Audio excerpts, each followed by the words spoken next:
Zumrud 40 kilovatli katul.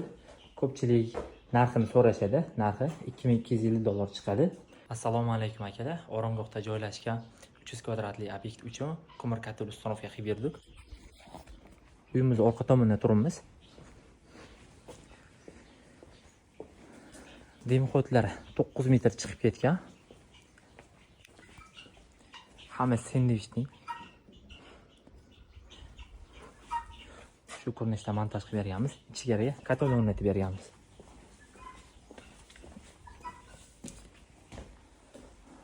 Zumrud 40 kilovatli katul. Ko'pchilik narxini so'rashadi. Narxi $2250 chiqadi. Dehqonda narxi 10 metri $728 bo'ldi. Mayda-chuyda zapchastlar bilan. Start, atwood, tashqaridagi mana plashotkalari, tranilari bilan akalar. Teplatmenlik qismi olov chiqib, bir marta, ikki marta aylanib, bunaqasi dehqondan chiqib ketadi ugarlari. Bu olov yonadigan kamerasi. Mana ko'mir chiqib turibdi. Startda turibdi katulimiz. Tagida mana kulloni. Ustilar yo'llarda issiq chiqmaydi akalar. Ich utuplanli bo'lgan. Ikkita podachisi chiqadi. Qaysi tomondan tortiladigan bo'lsa, o'sha tomon tortib, bir tomondan zagrushak bo'ladi. Katulni mana shmey qismi va bunker qismi. Bu orqa tomonda bo'ladi. Zapravka qiladigan joyi mana. Fokusdan boshlab 5 santimetrgacha bo'lgan ko'mirlarni yoqadi. Bu mana motor mexanizmi. Обраткасы orqa yonida slifi bor. Mana slif. Bu mana ventilator qismlari. Mana yonidagi ruchkasi ichiga kulli surib beradi.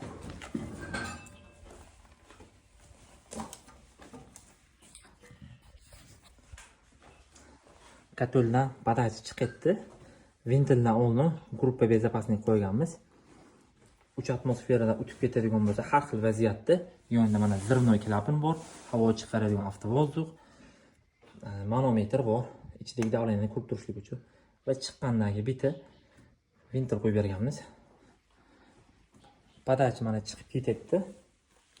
Bitta mana termometr bor. Bu tomonga qarab chiqib ketadi. Yondagi xonani ham ko'rsatib o'taman va обраткасы. Обраткасы shu tomondan kelib turib, sirkulyatsiya nasos bilan katullarni obratga kirib ketdi. Ko'p katullarni bilasizlar. Podachi misol 60 chiqib ketsa, 40, 30 qaytib keladi. Shunda katul ichida kondensat hosil bo'ladi. Shuni oldini olishlik uchun shunaqangi turq xodovoylardan foydalanganmiz. Hozir katul yoqqanda, hozir termometrlardan birma-bir tushuntirib beraman. Hozir mana obratkalarni gradisi. Nasosimiz Villo chistotli nasos bo'ladi.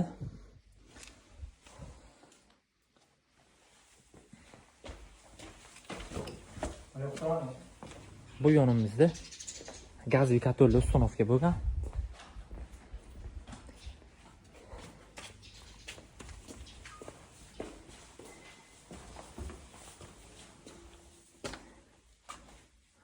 Bu joyga sistema terib qo'yilgan.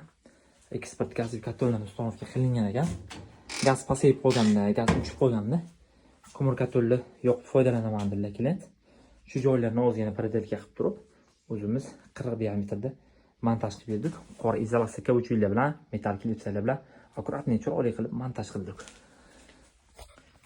Akalar, videoni davomi bor. Hozir katulni yoqib turib, yana qolgan ma'lumotlarni berib o'tamiz. Katullarni ilashtirib yo'q bo'ldik. 70 ga qo'yganmiz, 50 voltga chiqdi. Podachimiz mana 60 ko'rsatdi.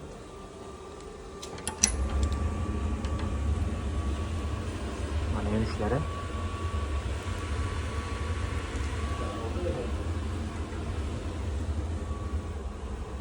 Akalar mana turq xodovoyni ishlatdik. Podachi keletdi. Obratga o'zini suv aylantirdi. Ozgina qilib obratkadan ham hozir qo'shishni boshladi. o'zi 60% bo'lsa, bu tomondan 40%, bu tomondan 60% qo'shib смещение qilyapti. Mana gidrostrelkani обраткасы.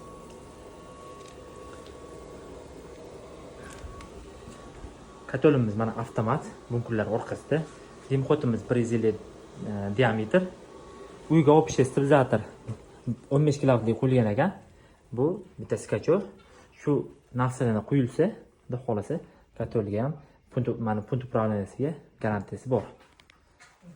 Agar videomiz manfaatli bo'lgan bo'lsa, like bosib, отопление qildiraman degan tanishlaringizga shu videoni jo'natib qo'ying.